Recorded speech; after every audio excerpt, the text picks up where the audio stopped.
The following program has been rated PG-13.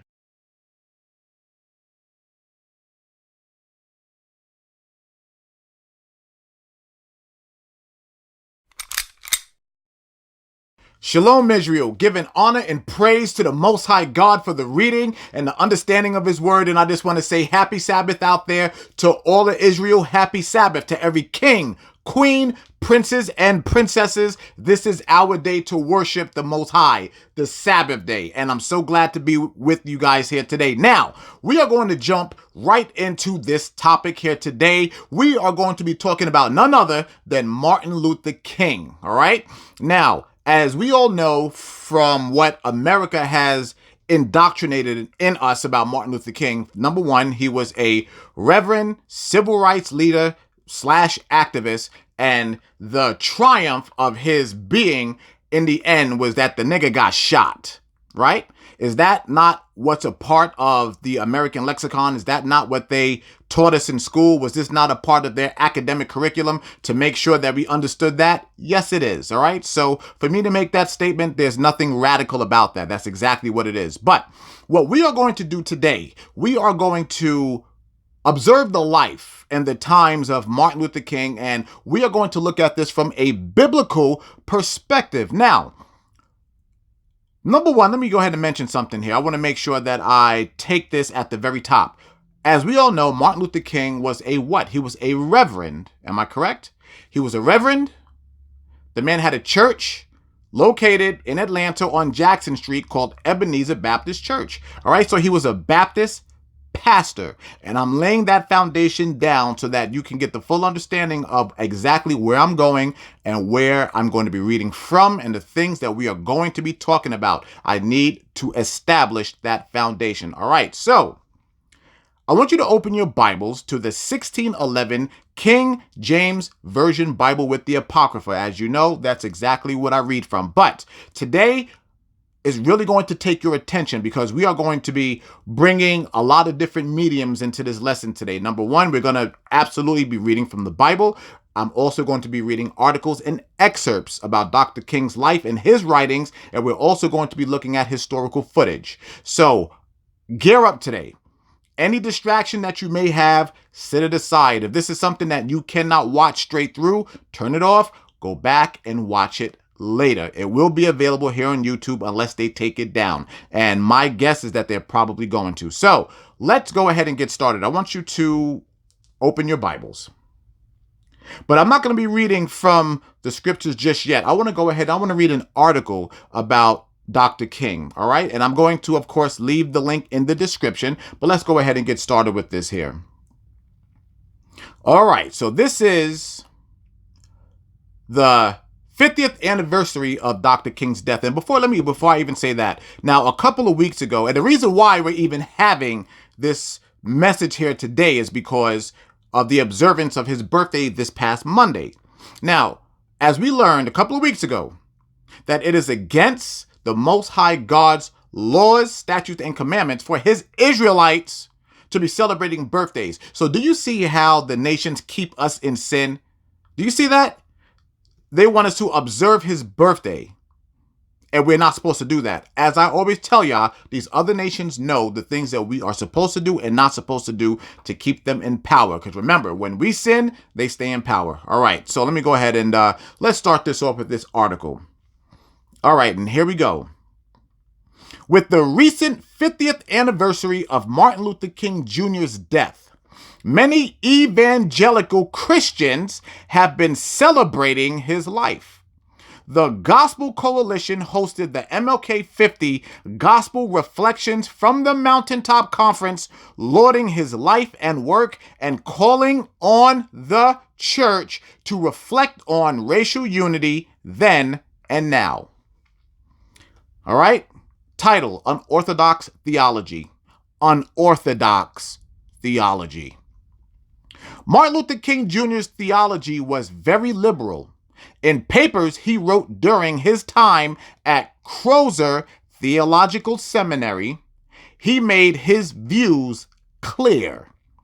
He said that the evidence of the virgin birth is too shallow to convince any objective thinker.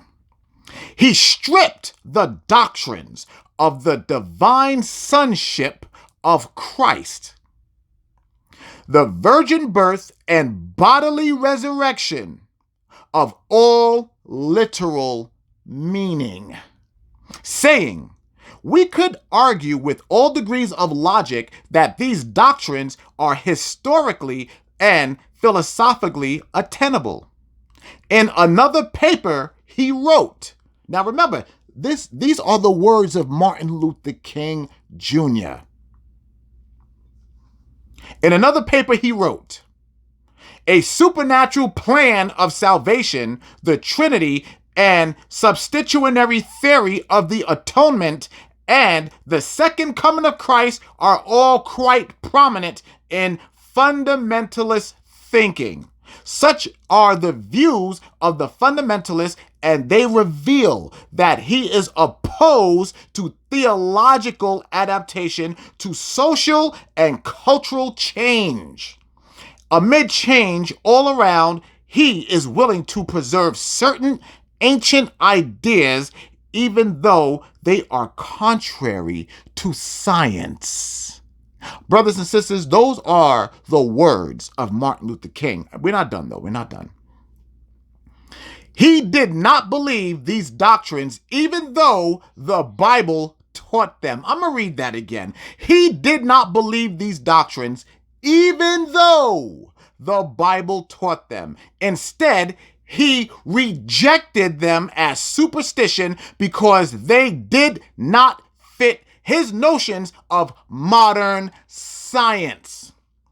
The doctrines he was rejecting are fundamental to biblical Christianity. Now, before we even open any scriptures, Israel, Martin Luther King, now, he was a reverend. He had a church, probably one of the most famous churches on the planet, Ebenezer Baptist Church. So, the man is a reverend. He had a church, but he doesn't believe in Christ, God, the divinity, but it was a believer in science. Brothers and sisters, Martin Luther King was an atheist. Did y'all know that? Why in the world would this man have a church? Why in the world would this man have a church that Christians flock to? Come on, Israel, think. Think. The man did not believe the Bible. Why does he have a church? The man attended a seminary. That's what all of these Christian pastors go through. They don't believe the Bible. But we're not going to do this just yet. I want to do this here in sections, all right? So there's that when it comes to Martin Luther King. Now, I also want to make mention of this. Martin Luther King was not a follower of Christ. He was a follower of Mahatma Gandhi. And a lot of his ideas and his ideologies came directly from Gandhi because he studied Gandhi from the time he was 19 years old going all the way up. But like I said, I don't want to go ahead and get ahead of myself. We have a lot of stuff to cover here, okay? So now I want to go ahead and I want to read the next thing here. As we all know from Martin Luther King or whatnot, his most famous speech was what? The I Have a Dream speech, was it not? Okay. So I'm going to ask you a question, Israel. Was that speech original? Was that his original idea? Was it his original ideology? Did that come from within Martin Luther King? So let's go ahead and find out. So I want to go ahead and I want to read an excerpt of his I Have a Dream speech. The one that I've always had a problem with, even when I was a kid. When I heard this, I always had a problem with this speech, all right? Well, this part of the speech. Listen closely. I have a dream that one day this nation will rise up and live out the true meaning of its creed. We hold these truths to be self-evident that all men are created equal. Now, I remember hearing that as a kid, and I did not agree with that. Now, I was probably 7, 8 years old when I really came into the understanding of Martin Luther King or whatever. Even played him in a school recital, which was begrudgingly not something I wanted to do. But I was the closest looking person to him, so to speak. I went to a white school. So, was Martin Luther King's I Have a Dream speech, at least this portion, was it all his idea? I'm going to tell you the answer. The answer is no, it wasn't. So if it wasn't his idea, where did he get this from? Where did he get this part that we hold these truths to be self-evident that all men are created equal? Well, you have to go no further than a slave master in the American history named Thomas Jefferson, the writer of the Declaration of Independence. An Edomite, Israel, an Edomite. So, Martin Luther King's ideology was stemmed from not only an Indian man named Mahatma Gandhi, but also an Edomite outside the nation, of Israel. So now let's go ahead and read what Thomas Jefferson had to say in the Declaration of Independence. And why am I bringing all this out? Because Second Thessalonians 5:21. What does it tell us? First Thessalonians 5:21. Sorry. What does it tell us? Prove all things. Right? Okay. Here is what Thomas Jefferson had to say. We hold these truths to be self-evident, that all men are created equal, that they are endowed by their Creator with certain unalienable rights, that among these are life, liberty, and the pursuit of happiness. Now, as an Israelite, you know that's not true. You know it. You know that we are not equal to the people on this planet. Now, is that just me saying that? Let's go ahead and go to the Bible. I want you to open your Bibles. Let's go to Deuteronomy chapter 1, verse 1, because we're going to go ahead and get the history of this here. Because the Most High God is now talking to Moses and telling Moses to address his chosen people. All right. So I want to go to Deuteronomy 1:1 so that we can see who the audience is here. All right. And I'm going to keep this moving. Deuteronomy 1:1. These be the words which Moses spake unto all Israel on this side Jordan in the wilderness, in the plain over against the Red Sea, between Paran and Tophel and Laban and Hazeroth and Dizahab. So I read that so that you can see who the audience is. The audience is the children of Israel, not the whole world, the children of Israel. Now, I want to go ahead. Let's jump to Deuteronomy 7:6. Deuteronomy chapter 7, verse 6. And it reads, For thou art an holy people unto the Lord thy God. The Lord thy God hath chosen thee to be a special people unto himself. Listen closely. Above all people that are upon the face of the earth. Now that's just one scripture. And the Most High God said that his Israelites are above all people on the face of the earth, not equal to, above Israel. So now, I want to go to Deuteronomy chapter 14 and verse 2. Deuteronomy chapter 14 and verse 2. Prove all things. I'm doing what the Bible says. And it reads, For thou art an holy people unto the Lord thy God, and the Lord hath chosen thee to be a peculiar people unto himself, above all the nations that are upon the earth. So now, in 7:6, it said above all people, but this went to define it even further, above all nations. That's the Bible, Israel. That's what the Most High God said about you. But of course, that's not it. Now, I want to go to Deuteronomy chapter 26, and we're going to read verse 19. Deuteronomy chapter 26, verse 19. And I really hope that y'all are writing this down. And to make thee high above all nations which he hath made in praise and in his name and in honor, and that thou mayest be an holy people unto the Lord thy God, as he hath spoken. And I love that one right there, because it says God spoke it. This is what God said, Israel. He said we are the greatest people on the planet, a special people, a peculiar people above all people and nations. It's not it. I want to go to 2 Samuel. 2 Samuel chapter 7, verse 23. 2 Samuel chapter 7, verse 23. And it reads,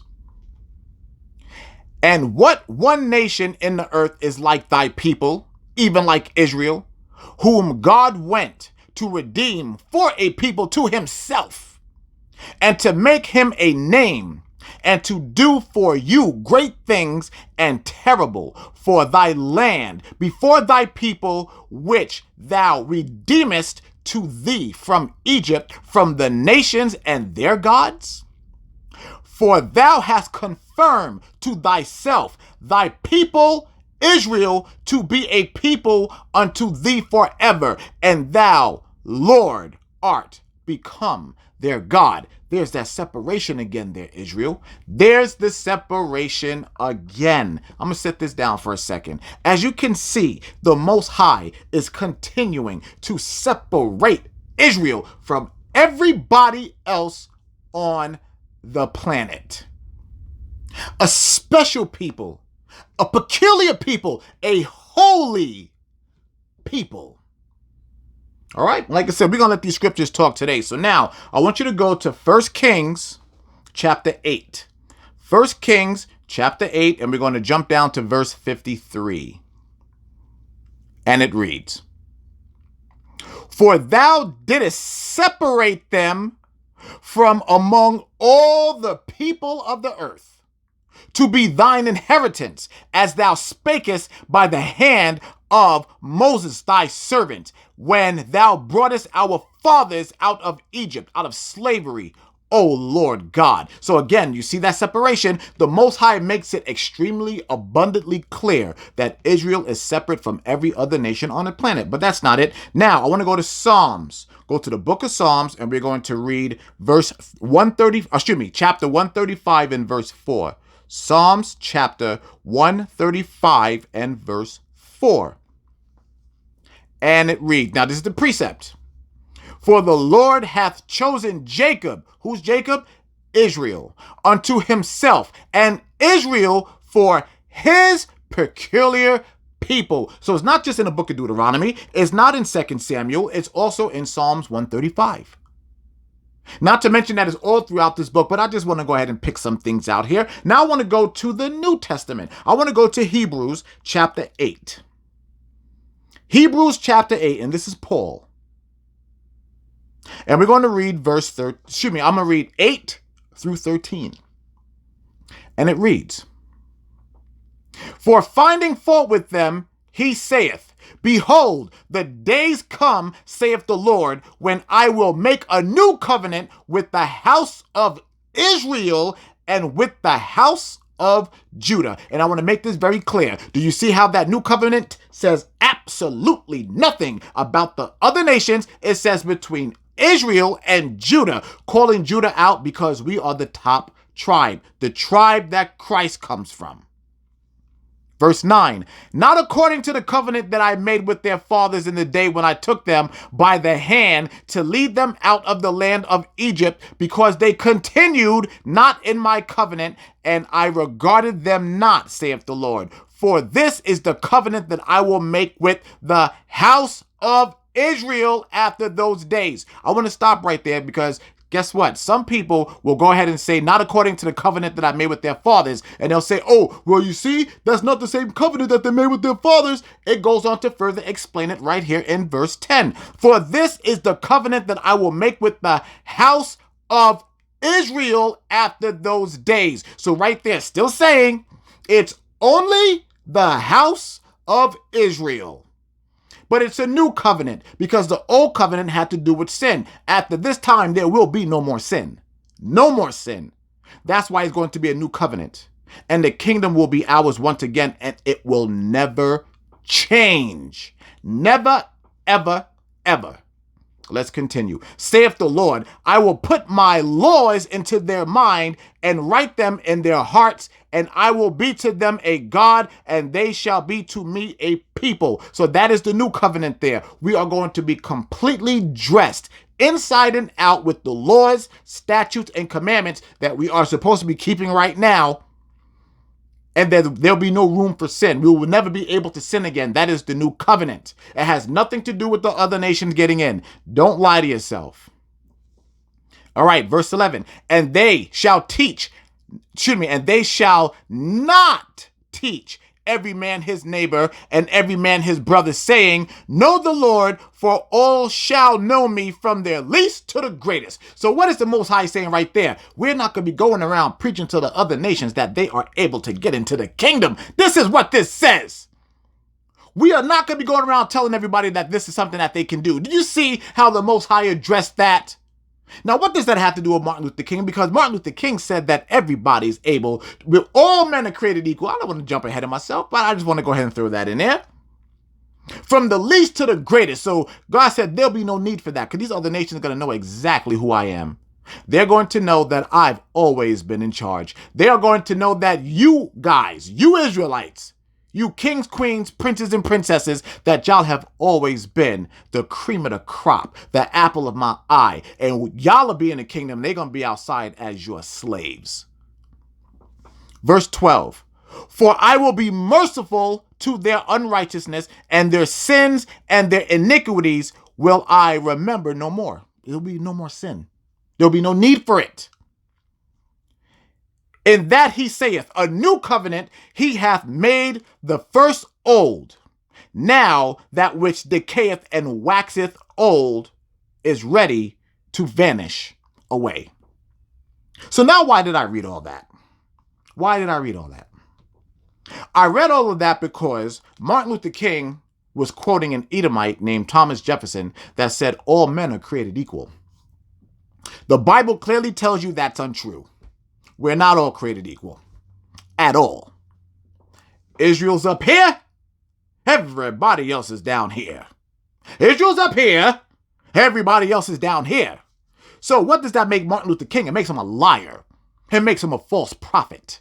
That is what it makes him. A wolf in sheep's clothing. That is what it made that man. And an Israelite at that. Just like the rest of all of these other Sunday Christian Baptist evangelical pastors out there that will allow all the other nations to sit under their congregation, take their money, and tell them that they're getting into the kingdom. False. And the man was a so-called Christian, as they say, as we already know. That's a lie. He didn't believe any of that. He didn't believe any of it. According to his own words, he believed none of it. Okay. Now, with that being said, something happened to Martin Luther King. Something happened. From the dates of August 28th, 1963 to April 3rd, 1964, there was a change that happened in the life of Martin Luther King. So just to recap this one a little bit. Now, we all remember what? The man was an atheist, right? He was an atheist. He didn't believe any of the scripture. He didn't believe the doctrine, although the man was a minister. He was a reverend, right? Okay. I am getting ready to show you something. This is the very last video, the very last speech that Martin Luther King gave on April 3rd, 1964. There's some things that I want you to pay attention to. And before I go there, I want to jump back to what we just went over with all men created equal. And all the scripture that we read, we have to really stop pretending like those scriptures don't exist in this Bible. And I say that there because it's going to be very important for what you're about to watch. We got to stop pretending that the scriptures that says that the Israelites were above all people don't exist. And you're about to find out why. So again, this is the last speech that Martin Luther King gave on April 3rd, 1964. And I want you to pay attention to something. I want you to harp on every word that he's saying. But most importantly, I want you to look at his demeanor as he's giving this speech. All right? I'm really trying to get you to open your spiritual eyes and ears before even going into it because it's very important. Listen to every word that he says. Pay very close attention to every word that he says and watch his demeanor. All right? Here we go.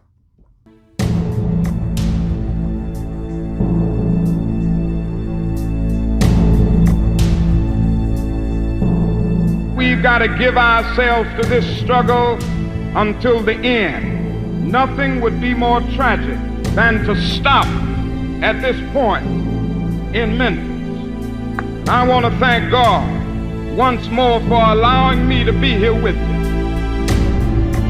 I left Atlanta this morning and then I got into Memphis. And some began to say the threats, talk about the threats that were out. What would happen to me from some of our sick white brothers? Well, I don't know what will happen now. We've got some difficult days ahead. But it really doesn't matter with me now because I've been to the mountaintop. I don't mind. Like anybody, I would like to live a long life. Longevity has its place. But I'm not concerned about that now. I just want to do God's will. And He's allowed me to go up to the mountain. And I've looked over and I've seen the promised land. I may not get there with you, but I want you to know tonight that we as a people will get to the promised land.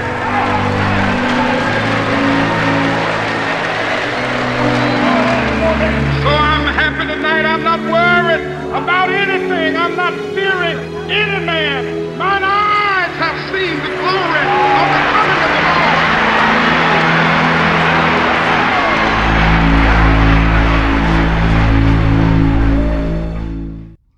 Lord. Okay. Now, I want to see if y'all really picked up on some of the things that I really told you to pay attention to. There were some things that this man said that, according to his earlier ideologies, he quite frankly should not have been talking about, being that he did not believe the scriptures. So what were some of the things that Martin Luther King is now talking about? So let's go ahead and give a little quick history here. Now, on August 28th, 1963, that was the date of the I Have a Dream speech. Now, there's a very stark difference between these two speeches compared to the April 3rd, 1964 speech, which would be his very last speech on this planet, his very last public platform. Martin Luther King, back then, in August 1963, was an atheist. But now, April 3rd, 1964, the man is quoting the scriptures. And if you cannot tell by his demeanor, the man was serious. So we're going to go through some of the things that Martin Luther King went ahead and said. So he talked about the promised land. Did he or did he not? Israel, who is the promised land for? It's not for all nations, as we already know. Now, what did Martin Luther King say in this speech? He talked about not all nations now, but his nation and his people. Not all people. His people.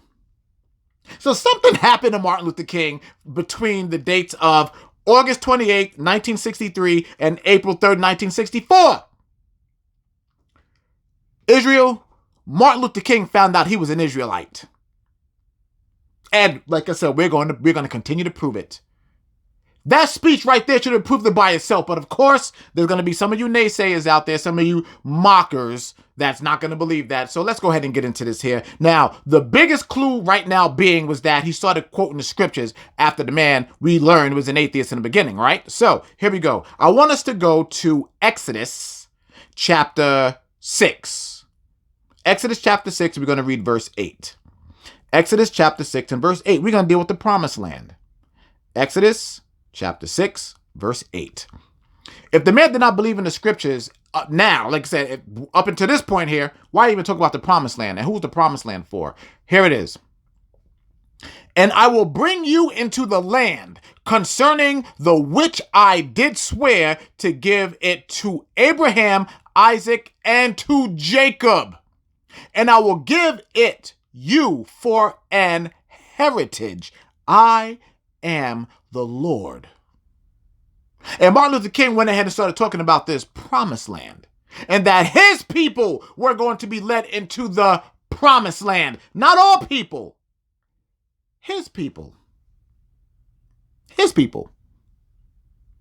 It's not it though. All right, so now let's go ahead and go to Genesis, the beginning, chapter 13, and we're going to read verse 15.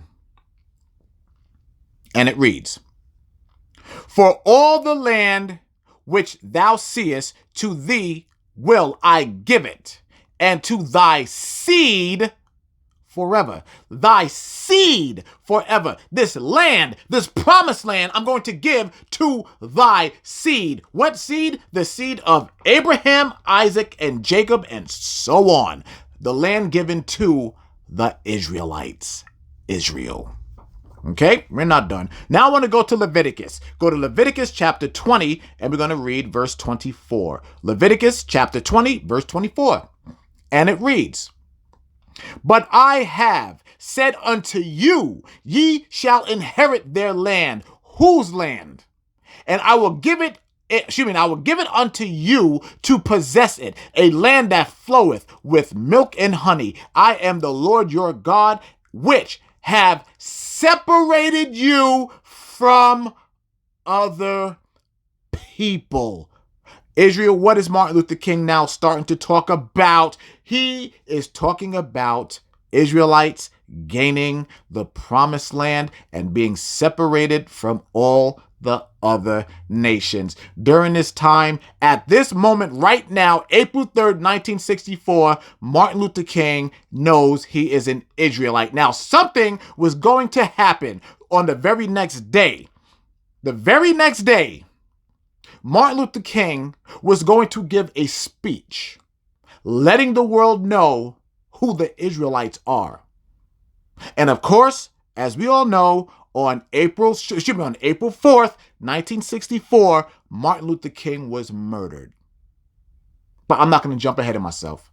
I want to get there. Like I said, we're going to do this in sections, Israel. I'm telling you. Now, not only did he mention the promised land, but he also mentioned the mountaintop. This is where I really want you to start paying attention, because now we're zoning in on something here. Now we're going to see how the Bible correlates with this time, because there's always something about this mountaintop. when it comes to the scriptures. But first, we're going to get the biblical foundation of it first. So I want to go ahead. Let's open our Bibles to Matthew chapter 4, New Testament. Matthew chapter 4, and I'm going to start at verse 8. Matthew chapter 4 and verse 8. And it reads, Again, the devil taketh him up into an exceeding high mountain, the mountaintop, and showeth him all the kingdoms of the world and the glory of them. Let's stop. Who did Satan take up to the mountaintop? He took Christ up to the mountaintop. So something happens on that mountaintop. So what did he do? He showed him all the kingdoms of the world. He showed him all the nations. Verse 9. And saith unto him, All these things will I give thee, if thou wilt fall down and worship me. Then saith Jesus unto him, Get thee hence, Satan, for it is written, Thou shalt worship the Lord thy God, and him only shalt thou serve. Then the devil leaveth him, and behold, angels came and ministered unto him. And I want you to remember that angels came. Now, I want to go ahead and put a formula together. Every time somebody goes to the mountaintop, something happens, and then angels appear, right? Okay, so that's just this one. Now, I want to go to Mark, the next book up. Mark, and I'm going to go to chapter 9, again, still New Testament, and we're going to start at verse 2. Mark chapter 9 and verse 2. And it reads, And after 6 days, Jesus taketh with him Peter and James and John, and leadeth them up into a high mountain, the mountaintop, apart by themselves. And he was transfigured before them. So let me stop. So something happened again when somebody went on a mountaintop. Now, the first time Christ went on the mountaintop and Satan made him look down, and he saw all the kingdoms on the earth from a mountaintop, right? Okay, so now here, what happens? Christ takes Peter, James, and John up to the mountaintop, and now there's a transfiguration. Something again now is happening on this mountaintop. Let's continue. And his raiment became shining, exceeding white as snow, so as no fuller on earth can white them. So this light was so bright that there wasn't anything on earth that was light or white that could compare to it. Next. And there appeared unto them Elias with Moses, and they were talking with Jesus. So what happened? Here are these Israelites who are presumed to be dead, and they're on the mountaintop, alive, plain as day, talking to Christ on the mountaintop. So that right there goes to show you that we don't die. And here it is, verse 5. And Peter answered and said to Jesus, Master, it is good for us to be here, and let us make 3 tabernacles, one for thee, and one for Moses, and one for Elias. So let me go ahead and stop real quick. Why in the world would Peter want to say, let's go ahead and make these tabernacles, these places of worship for them? Because they were right there in front of them. He was seeing them. They were right there in broad daylight. All right? And here it is. Verse 6. For he wist not what to say, for they were sore afraid. So this was scaring the hell out of them that they were actually seeing this. Now, of course, they followed Christ and they heard all the wonderful things and everything that was going to happen, but they actually saw the other Israelites right there in front of them, their prophets. And who was among them? Among them was Christ, the one that has always been predicted to come. All right, so let's go ahead and continue. Verse 7, and there was a cloud that overshadowed them, and a voice came out of the cloud saying, This is my beloved son, hear him. Israel, I want to make sure that y'all got that. I really want to make sure that y'all really picked up on what just happened here. Now, we talked about clouds before. What are clouds? They are the vehicles of the heavenly bodies. And whose voice came out of this one? The voice of the Most High God. Now, we all know that whenever God travels or God has anything to do with the people of earth and he's delivering a message, there's always something that happens. Just like that happened in Matthew. There's always angelic activity. The clouds are the vehicles of the angels. So again, here it is. This heavenly host that now has angels here on the mountaintop. Remember, I want you to go ahead and I want you to keep that formula, okay? Let's go to the next one here. So now I want to go to Exodus. Let's go to the book of Exodus, chapter 24. And I'm going to read verse 15. Like I said, you got to stay with me on this one, all right? I want y'all to stay with me. All right, here it is. Verse 15. And Moses went up into the mount, and a cloud covered the mount. And the glory of the Lord abode upon Mount Sinai, and the cloud covered it 6 days. And the seventh day he called unto Moses out of the midst of the cloud. So what's happening here? The Most High is involved with all of this. All right. And when is it happening? Like we learned last week, what's going down? Something is happening on the Sabbath day. All right.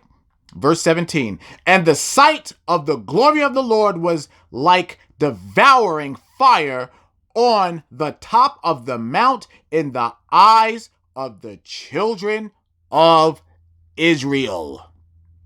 And Moses went up into the midst of the cloud and gat him up into the mount. And Moses was in the mount 40 days and 40 nights. And there you have it again, Israel. The target, the children of Israel, one of us go up into that mountaintop and something happens. Some sort of heavenly, angelic, godly activity that will always transpire. So now, how does that relate to Martin Luther King here? How does it relate? What happened to Martin Luther King on that mountaintop? So now, I'm about to show you another video. And again, this is another video where you must pay very close attention to everything that is being said. Now, this is a clip of Samuel Billy Kyle. This is another Christian Baptist pastor that was in the, first of all, this is the last person that Martin Luther King had dinner with before he died. Not only that, but this was also one of the last men that Martin Luther King actually saw alive. It was Martin Luther King, Ralph D. Abernathy, and this man that you're getting ready to listen to, Samuel Billy Kyle, who was in a hotel room before Martin Luther King died. All right, so let's go ahead. Let's watch this video. Here we go. But what you're fixing to witness now is the man who came by to get King to take him to dinner. And 30 years later at a press conference, he slipped because God do baffle your mind sometimes. You look,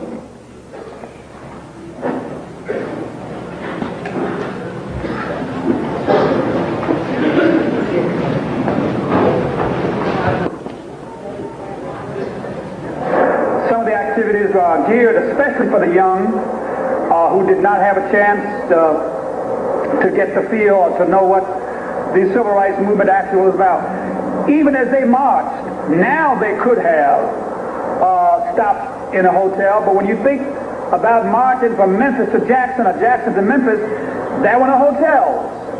You stayed in churches, you stayed in people's homes, and that's how we got over, that's how we got through. The struggle was a spiritual struggle. You couldn't pay people to do what we had to do. You couldn't pay people to stand before mad dogs and fire hoses and billy clubs and cattle prods. It was strictly a spiritual and moral movement.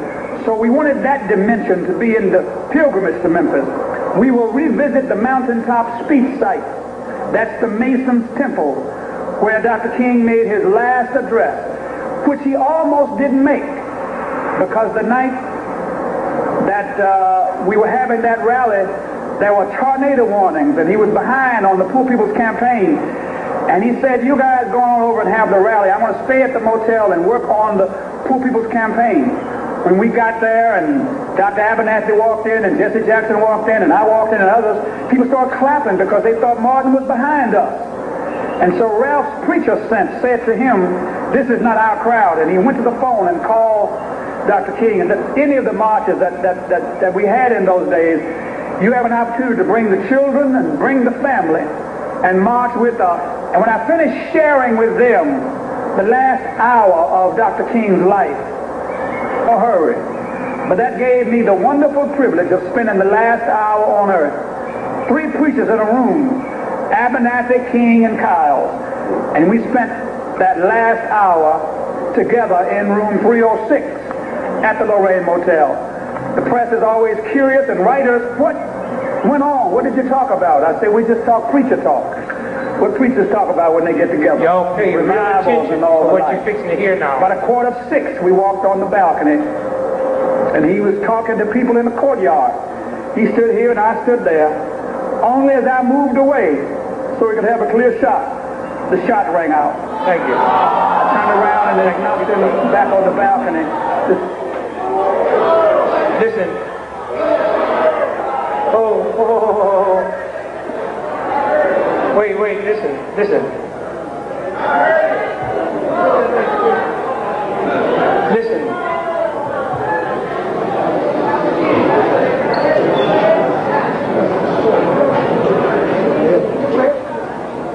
30 years later, this brother never realized he would slip and say that.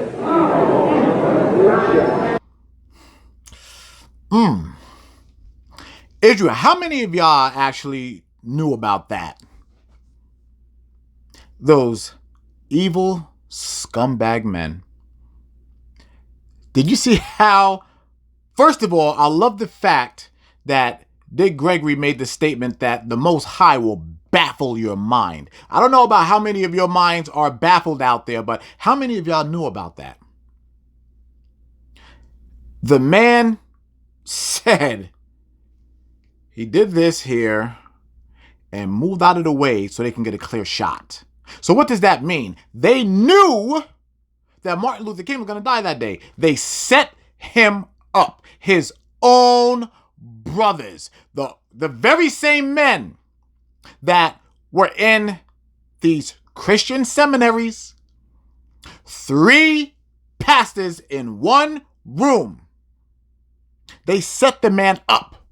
Why? Because Martin Luther King knew he was an Israelite, and on April 4th, 1964, he was to deliver a speech to the world that confirmed this using the scriptures. And what happened? These Christian pastors set him up. The men of the seminary, the men of the cloth, the very same pastors that are in those churches today, that are a part of that seminary, the very same ones, Israel, the very same ones. And these are the ones you run and flock to every Sunday, every Wednesday, and disrespect the Most High, and by not keeping the Sabbath days. All of these people here, these sheeps being led to the slaughter, those are your leaders.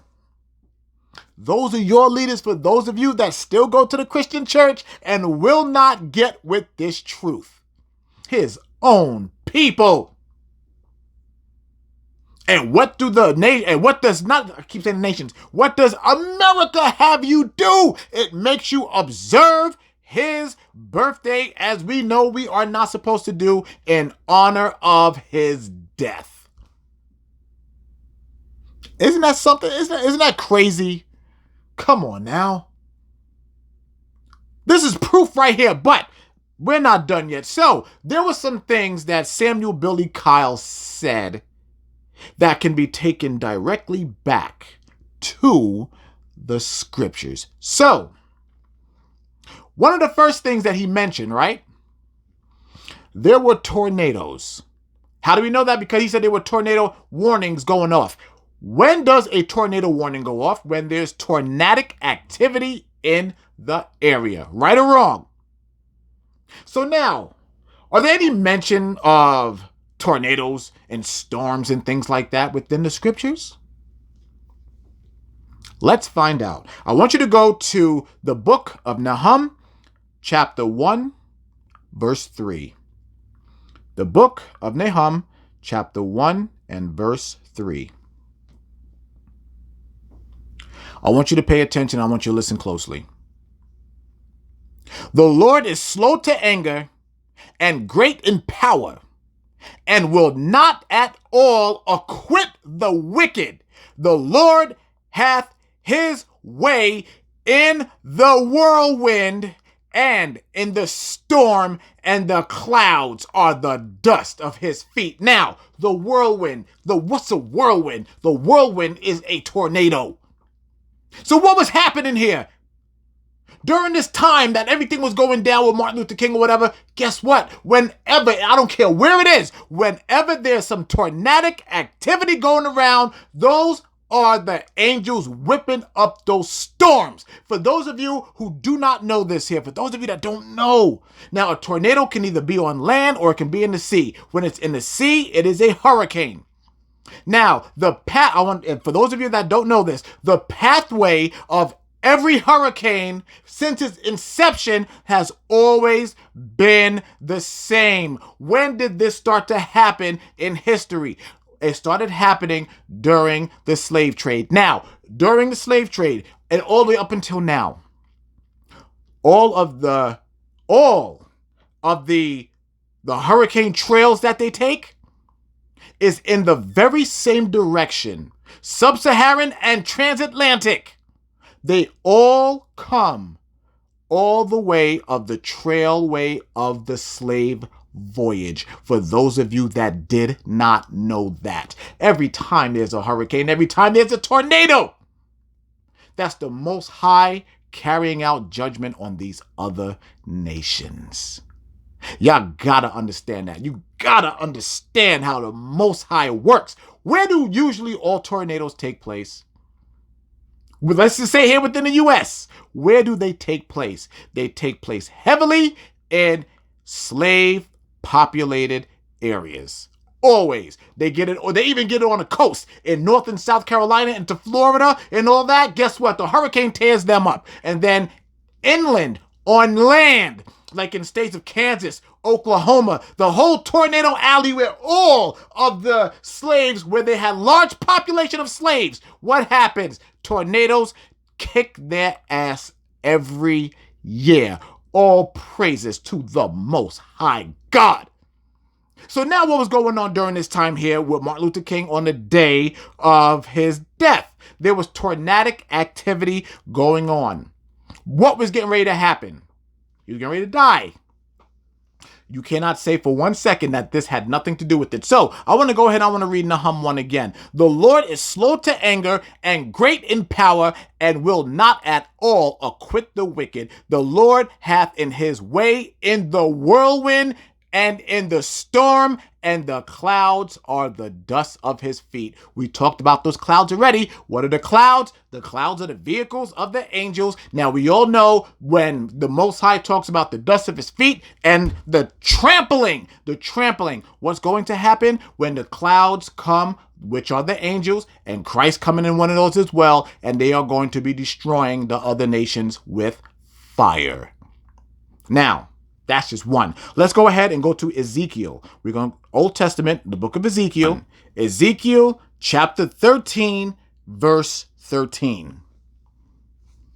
And it reads, listen up. Therefore, thus saith the Lord, I will even rend it with a stormy wind in my fury, and there shall be an overflowing shower in mine anger, and great hailstones in my theory to consume it. What type of activity is this associated with? Especially with hailstones. That would be a tornado. What was happening during the time here that Samuel Billy Kyle said? What was happening? There were tornadoes in the area, Israel. Y'all got to understand that. Y'all got to get this. This is why I always tell you that y'all need to open your spiritual eyes and ears and know the events that happen around this world. This is why you need to know this book. This is why you need to study it. So that when you see things like this starting to happen, you know the Most High, all right, he acting up. All right, yo, just get ready. For real. Now, that's just that. So now I want to go to Job. Go to the book of Job. And I want to go to chapter 38. And I'm going to read verse 1. Job 38, verse 1. Then the Lord answered Job out of the whirlwind and said, who is this that darkeneth counsel by words without knowledge? All right, so the one thing I really want to focus on with this one here is the Lord answered Job out of the whirlwind. Now, don't we know that the Most High answers from without the clouds? Don't we know that? So all of this here that's happening during that time in that hotel room with MLK and those evil, lying, disgusting, wicked, evil pastors, the Most High is bringing down judgment. Now, there's one thing that Martin Luther King also said in his speech when he talked about the promised land. What did he say? He said, I may not make it there with you. I may not make it there, but I'm happy. What happened? Martin Luther King knew, you know what? All this other crap that I was talking about before, I screwed my people over. I screwed my people. I did not teach them. And it damn well may be very too late for me. But I'm happy because my people are now getting to know who they are. I'm about to tell my people. But what happened? Edomites wiped that out by forcing our people to go ahead and kill him. Now, guess what? That also happened before in history, did it not? Because it was the Jews that forced Christ to be killed. His own people, carried out by Edomites. But this time it was in reverse. Y'all about to learn something here in just a bit. Okay, so now, let's go ahead and talk about this. Where was the speech given at? His last speech. This is why I say you got to turn on your spiritual eyes and ears, Israel. Where did this take place? It took place in the Mason Temple, the Masonic Temple, the temple of the Masonic Order. Now, mind you, with the Masonic Order, these are the very same people that have the very same ideologies, religions, and they worship the same Baphomet devil, homogenous, whatever that crap is, whatever that damn freaking half man, half woman entity, that garbage, that crap, that false god, that false idol. These were the very same people that the Romans also worshipped as well. The very same ones. So that lineage all the way there, coming all the way down to this very time today. But right now we're going to be stuck in a part of history in 1964. April 4th, 1964 to be exact. That same order has been passed down. They've been doing it for centuries, Israel. Centuries. But he gave his speech at the Masonic Order. Now, we all know per history that all of this happened in a hotel room, right? Now, according to Samuel Billy Kyle in his speech, what was the number of the hotel room? 306. So now I'm going to show you something. Now, within the Masonic Order, numerology is their thing. This is what they govern their rituals on. This is what they govern pretty much all of their practices on. It's done based on numerology. So you have 306. The number 3 being the multiple number. Then you have 0, which is the symbol of multiple continuity that's going to affect the next number. That next number is 6. So when you take the 3 and the continuity of the 3, which is the multiple, and put it to 6, what do you have, Israel? 666. They knew that. They always known what was going to happen. This is their father. Y'all got to understand that. That the devil is the father of these damn Edomites. As what Christ said in Revelation 2:9. They know who their father. Do y'all see this? Everything that they do is planned out. They knew what was going to happen. They knew exactly what was going to happen. And that's not the only thing, just in case if you think I'm tripping about that, right? Here's also another thing. Now remember, they deal in numerology. So, what time did this happen according to Samuel Billy Kyle? Now also, mind you, how does this man know this much information here, right? Why is he bringing this out? We'll get into that here in a second. But what does he say about the time that it happened? It was 5:45, right? And if you think I'm lying, just rewind and go back and listen. So it's 5:45. Let's look at this here. 5:45. Now, we all know that there are 4 quarters that equal a whole, right? Okay. 4 quarters that equal a whole. Now, 5:45 is what time? 5:45. So what do you have to do? You have to get rid of 3 quarters. You have 5:15, 5:30, 5:45 with 1 quarter left over, right? So it happened during this time here. Put that down. Brings the 3 back up. So you have 1, 2, 3 going into 5:45. 1, 2, 3. 6, 6, 6. That is how they work. And y'all got to get that. Y'all got to understand that. But that's not the thing to harp on because, like I said, all this Illuminati crap and garbage, whatever, that's their thing. I'm just showing this here to you so that you can have an understanding that they have an understanding when it comes to spirituality. They know that there is a dark force that can work for them. They know that. They know it. But that's not our business. That's their business. I'm just showing you that it actually exists. And not only that, but our own people believe that because Samuel Billy Kyle, remember, he stood right up there and made sure to point all that out, to make sure that they point out the hotel number and also that 5:45. That is what they have to do. But why am I saying that? Because these Christian pastors, these Sunday pastors, all a part of that seminary, they are a part of that Masonic order. They are, whether you choose to believe it or not.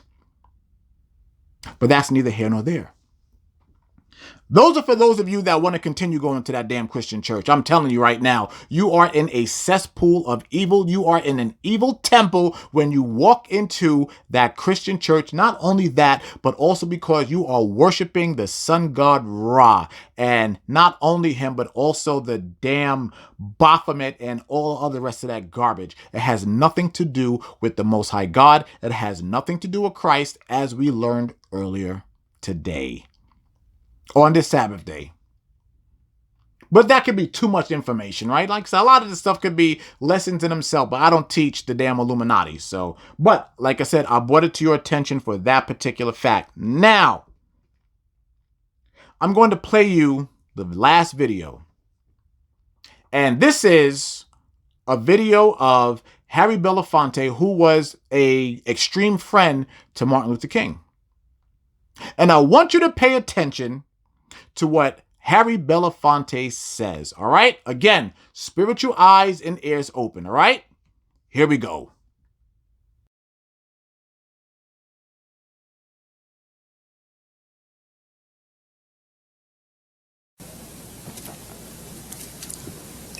You know,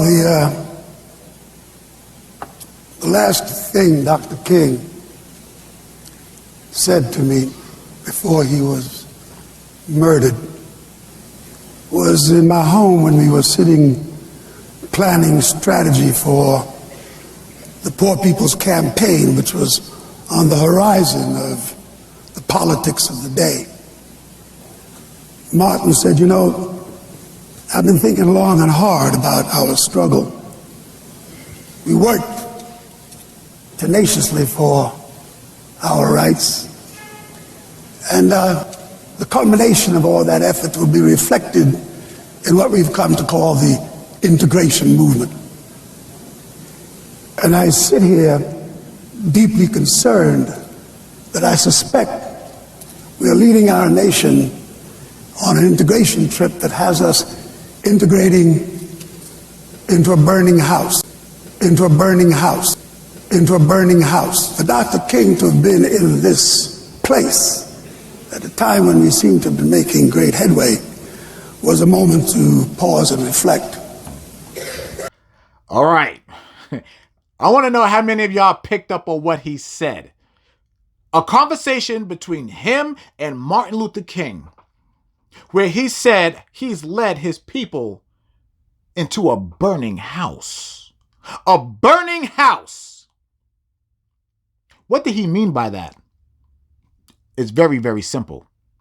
Now, as we know, initially, Martin Luther King, before he found out he was an Israelite, he included all nations, that we were all going to walk together, right?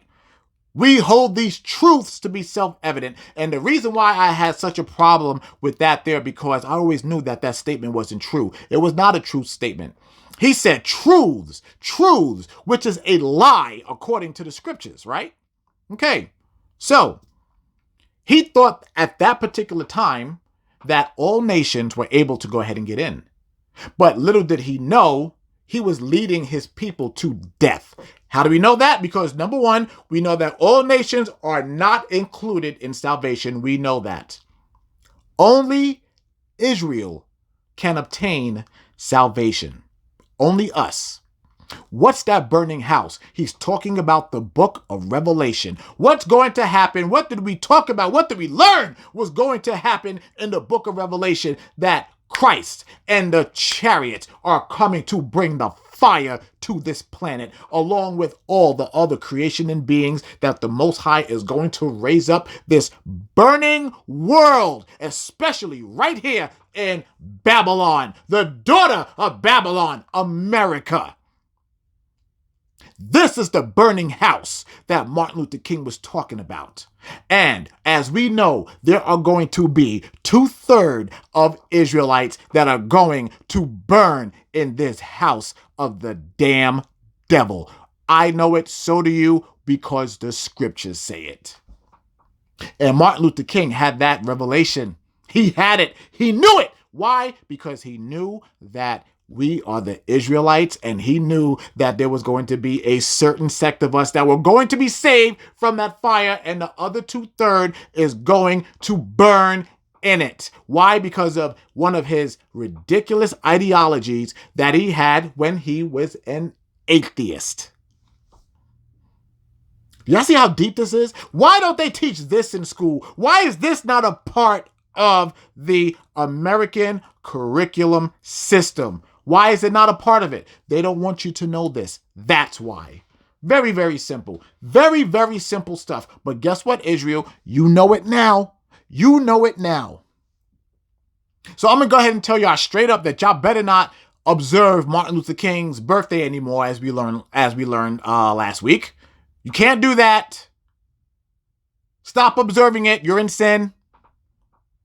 And actually start looking at this here as something like, whoa, okay, wow. What should we really be knowing about Martin Luther King? That the man came to find out that he was an Israelite. And he was going to tell the world that we were the Israelites and finally tell the truth. But they murdered the man before he could. That is the message that's supposed to be getting out about Martin Luther King. And not only that there, but he also knew that he screwed up so bad. And that's why he said, I may not get there with you. So hopefully the Most High had some mercy and grace on him. That's why he said, I may not get there with you. Who knows? And that's the part that we can't judge. That is something, when it says we can't judge, that is a real example of us not being able to judge, because we don't know the outcome of Martin Luther King. We don't know what happened. He could very well be in the kingdom. He could not be. I don't know. Neither do you. No one knows. So we can't judge that. But what we can judge is what he said in his actions at the end. So, America's greatest glorified leader, that's the story that should be told about MLK. That's the one to tell. And of course, they're not going to tell you that, Israel. They can't do that. Why can't they do that? Because it talks about their downfall when they get into these scriptures. That's why. Very simple. So, Israel, I really hope that you guys were edified today with this here. And remember when I talked about last week, I said I wanted to go ahead and talk about our culture and stuff like that? This was a part of it. This is a part of it. But we're going to continue talking about our culture and the things that relate to the scriptures. All right? Not my opinion, the scriptures. And I'm always going to take real events and place them back into our real book, which is the Bible. The one book that cannot be disproven. It just can't be. It can't be. Not at all. All right, so with that being said, Israel, I really, really thank you guys for bearing in there with me and you coming into terms about the truth about Martin Luther King. Because you're not going to hear that anywhere else. No one else is going to talk about that. I'm telling you, they're not. They're not going to. But we did today, and this is your time now to really understand this and start spreading this to our other brothers and sisters. All right, remember, the four corners are up to us. All right? And with that being said, Israel, I love y'all. I'm out.